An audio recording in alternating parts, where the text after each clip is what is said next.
4 साल 4.5 साल के अंदर ही मुख्यमंत्री जी को अपना सत्ता गंवाना पड़ा।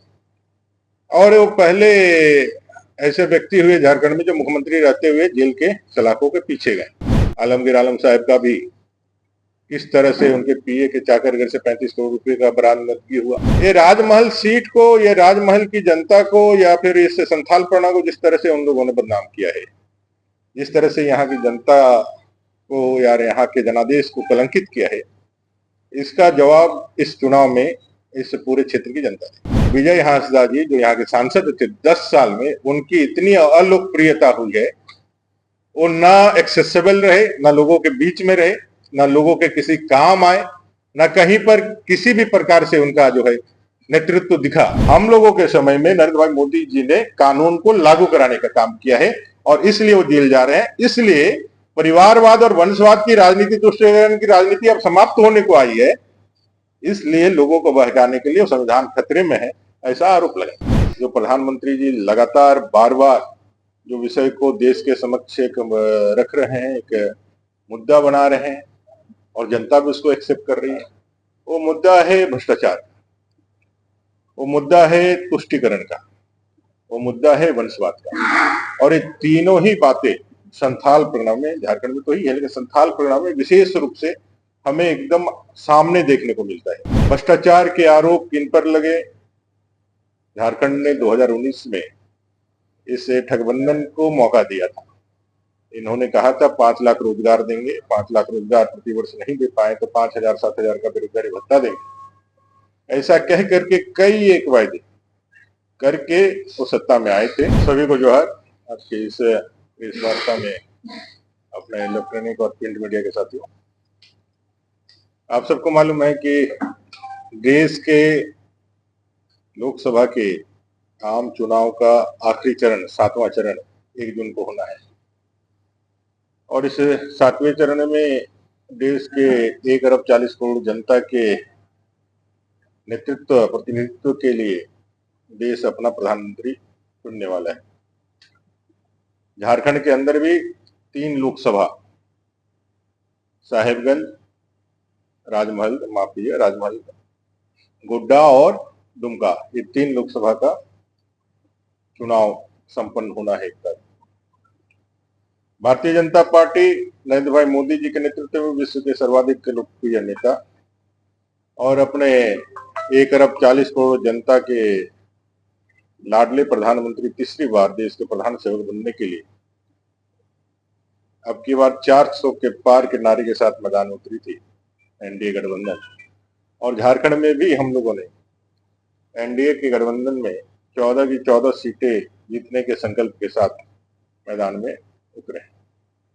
और मैं आपको बताना चाहता हूं कि झारखंड के अंदर जो पहले 3 चरण के चुनाव हुए हैं, उन तीनों चरणों में सभी के सभी सीटें, 11 सीटें भारतीय जनता पार्टी जीतेगी और अंतिम की 3 सीटें भी राजमहल सहित जो पिछले 2014 और 2019 में हम नहीं जीत पाए थे, इस बार वह भी सीट हम लोग जीतेंगे। यह संथाल प्रणा विशेष रूप से अभी जिस बात को लेकर के चर्चा में है, वो चर्चा है जो प्रधानमंत्री जी लगातार बार बार जो विषय को देश के समक्ष एक रख रहे हैं, एक मुद्दा बना रहे हैं और जनता भी उसको एक्सेप्ट कर रही है, वो मुद्दा है भ्रष्टाचार, वो मुद्दा है तुष्टीकरण का, वो मुद्दा है वंशवाद का। और ये तीनों ही बातें संथाल परिणाम में, झारखंड में तो ही है, लेकिन संथाल परिणाम में विशेष रूप से हमें एकदम सामने देखने को मिलता है। भ्रष्टाचार के आरोप किन पर लगे? झारखंड ने 2019 में इस ठगबंधन को मौका दिया था। इन्होंने कहा था 5 लाख रोजगार देंगे, 5 लाख रोजगार प्रतिवर्ष नहीं दे पाए तो 5,000 7,000 का बेरोजगारी भत्ता देंगे। ऐसा कह करके कई एक वायदे करके वो सत्ता में आए थे, लेकिन सत्ता में आने के साथ ही वो जिस तरह से भ्रष्टाचार में फंसे और भ्रष्टाचार करने लगे, उससे झारखंड की तो बदनामी हुई है, विशेषकर संथाल प्रणाली की विशेष रूप से बदनामी। जिस राजमहल लोकसभा में हम बात कर रहे हैं, इस राजमहल में ही एक विधानसभा बरहेट है और एक विधानसभा पाकुड़ है। और ये राजमहल के लिए एक अवसर था संथाल परगना के लिए एक अवसर था कि यहाँ का कोई व्यक्ति झारखंड का मुख्यमंत्री बने। वो व्यक्ति यहाँ का नहीं है, लेकिन झारखंड का मुख्यमंत्री तो विधायक है, तो झारखंड का मुख्यमंत्री। यहाँ का एक व्यक्ति जो कांग्रेस विधायक दल का नेता था और उनका बड़ा कंपोनेंट है इस सरकार का, वो एक कैबिनेट मंत्री के, एक वरिष्ठ मंत्री के रूप में वहां निर्वाचित हुए थे, वहां चुने गए थे। लेकिन 4 साल के अंदर ही मुख्यमंत्री जी को अपना सत्ता गंवाना पड़ा। और वो पहले ऐसे व्यक्ति हुए झारखंड में जो मुख्यमंत्री रहते हुए जेल के सलाखों के पीछे गए। और साथ साथ आप देखे होंगे आलमगीर आलम साहब का भी किस तरह से उनके पीए के चाकर घर से 35 करोड़ रुपए का बरामदगी हुआ। ये राजमहल सीट को, ये राजमहल की जनता को, या फिर इस संथाल परगना को जिस तरह से उन लोगों ने बदनाम किया है, जिस तरह से यहाँ की जनता को या यहाँ के जनादेश को कलंकित किया है, इसका जवाब इस चुनाव में इस पूरे क्षेत्र की जनता दी। तुष्टीकरण की राजनीति के कई एक विद्रूप उदाहरण यहाँ देखने को मिलते हैं। चांद भैरव, तिलका मांझी, सिद्धू कान्हू, फूलो झानो, एक हूल आंदोलन के प्रणेता जिन्होंने अंग्रेजों के समय भी कभी गुलामी को अपने ऊपर और बाहरी आक्रमणकारियों को अपने ऊपर हावी नहीं होने दिया। अपने संस्कृति, अपने भूमि, अपने जल जंगल की जमीन की रक्षा के लिए अपना सर्वस्व निछावर कर दिया। और देश के इतिहास में इतना बड़ा जनजातीय विद्रोह और इतना बड़ा जनजातीय नरसंहार दमन करने के लिए, उस आंदोलन को दबाने के लिए कोई दूसरा हमको उदाहरण में नहीं मिलता है। जो भोगनाडीह सिद्धू कान्हू की पैतृक जमीन है, जहां से यह पुल प्रारंभ हुआ, जहां से यह चिंगारी निकल करके पूरे संथाल परगना सहित पूरे देश को जिसने झंकृत किया, स्पंदन किया, लोगों के मन में एक ललकार और एक क्रांति का जो उन्होंने उद्भव किया, आज उस भोगनाडीह में जनजातीय कितने बचे हैं? आज जाकर के देखिए, जनजातीय समाज के लोग 2-5-10 घर रह गए हैं। बाकी सारा जो घर है वो सारा घर किनके रह गए हैं? जिस तरह से बांग्लादेशी घुसपैठिया इधर घुस रहा है, विशेषकर मुस्लिम घुसपैठिए, कहीं जमाई कॉलोनी बन रहा है, तो कहीं पोहना कॉलोनी बन रहा है, तो कहीं कहीं क्या बन जा रहा है। मैं घूम रहा था दुआ, और इस पूरे क्षेत्र में नई नई कॉलोनियां बस रही है। बस जब यहाँ संथाल परगना टेंडेंसी एक्ट लागू है, जब संथाल परगना टेंडेंसी एक्ट लागू है, नॉन सेलेबल जमीन है, तो किस जमीन पे नई नई कॉलोनियां बस रही है? कौन लोग जाके बस रहे हैं? आप जाकर के देखेंगे तो सारे मुस्लिम आबादी उधर बढ़ रही है। देश तो संविधान से चलता है, और ऐसे समय में ये आरोप लगाते हैं जब देश के संवैधानिक पद पर, सबसे बड़े पद पर एक आदिवासी महिला बैठी हुई, एक जनजातीय महिला, पहली बार देश की आजादी के 75 साल के बाद आज हमारे संवैधानिक सर्वोच्च पद पर है, जो संविधान को अपने धारण की हुई है। वो हमारे संविधान की सबसे बड़ी प्रतीक है। हमारा 10 साल का शासन रहा है, हम लोगों ने कभी संविधान के विषय में कभी किसी भी प्रकार से आप बता दीजिए कहीं पर हम लोगों ने कुछ दिखाया? संविधान को तो हम लोगों ने और मजबूत करने का काम किया। हम लोगों ने 370 और 35 से हटा करके संविधान में जम्मू और कश्मीर को भारत का अभिन्न हिस्सा बनाया। हमारा काम संविधान का देश को मजबूत करने का, देश को एकीकृत करने का, देश की संप्रभुता को और अखंडता को अक्षुण्ण बनाए रखने के लिए बढ़ते हुए कदम बनाने का काम। आप सबको मालूम है, जिस समय SC/ST एक्ट पर सुप्रीम कोर्ट का डिसीजन आया, यही प्रधानमंत्री जी थे जो अमेंडमेंट ला करके कोर्ट पर अपने लोकसभा में, राज्यसभा में उसको और मजबूती देने का काम किया। और अगर मैं बताऊं आपको जो संविधान किसने खतरे में डाला है, किसने बदला, तो मैं आपको सिलसिलेवार बता सकता हूं। 1950 में संविधान लागू हुआ देश के अंदर 26 जनवरी को। 1956 में पहली बार चुनी हुई सरकार केरला के अंदर, लेफ्ट की सरकार, CPM की सरकार, उसको हटा करके वहां राष्ट्रपति शासन लगाने का काम किया। क्यों किया? क्योंकि नेहरू जी को वो सरकार पसंद नहीं थी। पहली बार संविधान का एक चुनी हुई सरकार को उन्होंने गिराने का काम किया। लगभग 130 बार कांग्रेस ने राष्ट्रपति शासन लगाया है इस देश के अंदर, चुनी हुई सरकार को गिराया। अकेले सोनिया गांधी जी पर 51 से, माफ कीजिएगा, इंदिरा गांधी जी पर 51 से ज्यादा बार देश के अंदर राष्ट्रपति शासन लगाने का आरोप है, लगाया है उन्होंने। 1977 में जब इलाहाबाद हाई कोर्ट ने इंदिरा गांधी जी के निर्वाचन को अवैध घोषित किया कि आप अवैध हैं, आपका निर्वाचन अवैध है, आप गलत तरीके से जीते हैं, इंदिरा गांधी जी ने संगे संग उसी समय देश में संविधान को विलोपित करते हुए इमरजेंसी लगा करके 2 साल तक अपने प्रधान पे बैठी रही। संविधान की सारी ताकतों को एक आम नागरिक के, एक आम कार्यकर्ता या आम नागरिक का जो संवैधानिक अधिकार है, और सारे संविधान के अधिकार को लूट करके उन्होंने 1977 में इमरजेंसी लागू कर दिया। एक मिनट आपको पूरा कंप्लीट कर दिए।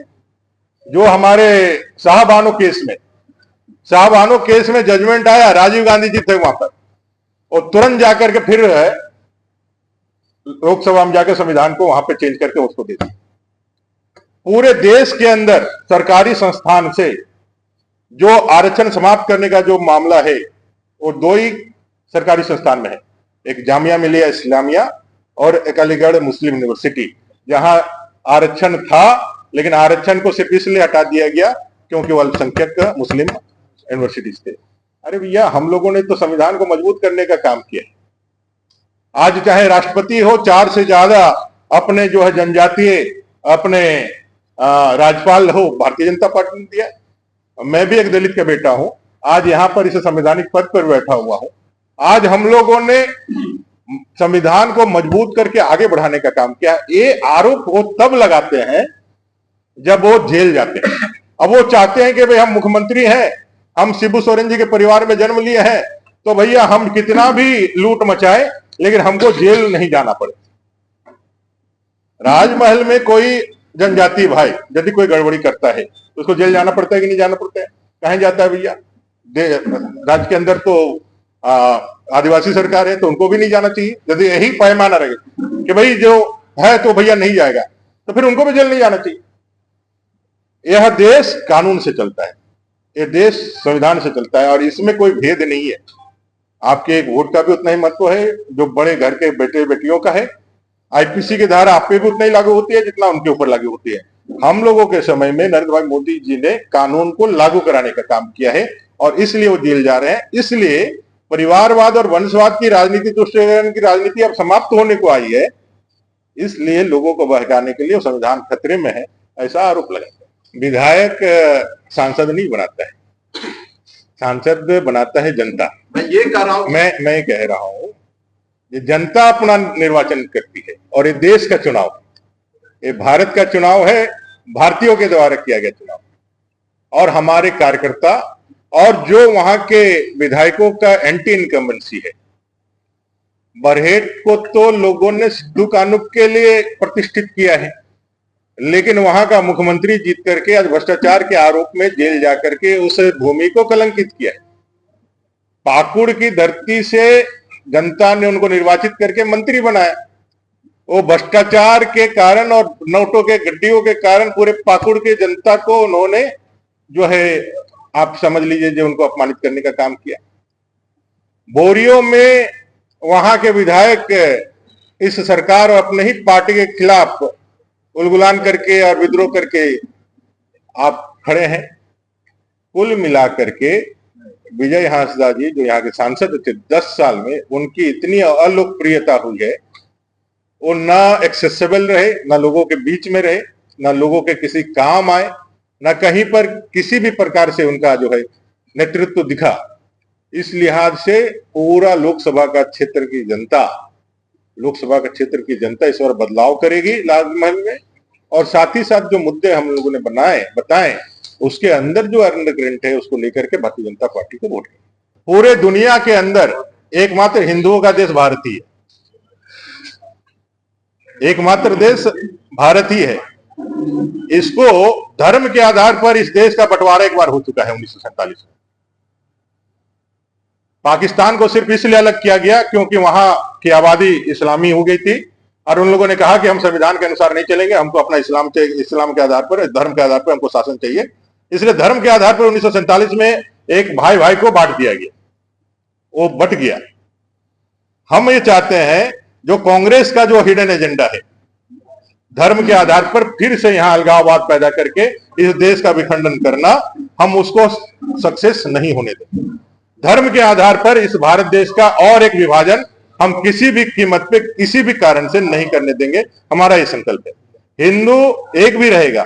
देखिए, हजारों साल तो हम लोग गुलाम रहे जी, तलवार के नोक पे रहे, लेकिन हिंदू खत्म हो गया क्या? ये हिंदू और हिंदुत्व का और हमारे मन में है बसाओ। एक भी रहेगा ना तो फिर खड़ा होकर के आएगा। इसलिए जो लोग ये सोचते हैं कि भाई हिंदू और हिंदुओं का अस्तित्व खत्म कर देंगे, वो मुगालते में है। ना हिंदू कब खत्म हुआ था, ना आज खत्म होगा, ना आज होगा, आगे होगा। ये सनातन है और सनातन ही रहेगा। बायोम मेडिकल प्रिपरेशन का एकमात्र संस्थान जहां है complete digital classrooms, individual doubt counters, video lectures, student tracking system, library facility, 100% result oriented rankers batch, study package and class notes in PDF। Jharkhand के इतिहास में पहली बार नीट UG में 700 मार्क्स पार। 10th पास स्टूडेंट्स के लिए फाउंडेशन कोर्स और 11th पास student के लिए फ्रेशर कोर्स। 12th पास स्टूडेंट्स के लिए टारगेट कोर्स 18 अप्रैल से शुरू हो रहे हैं। Contact biome.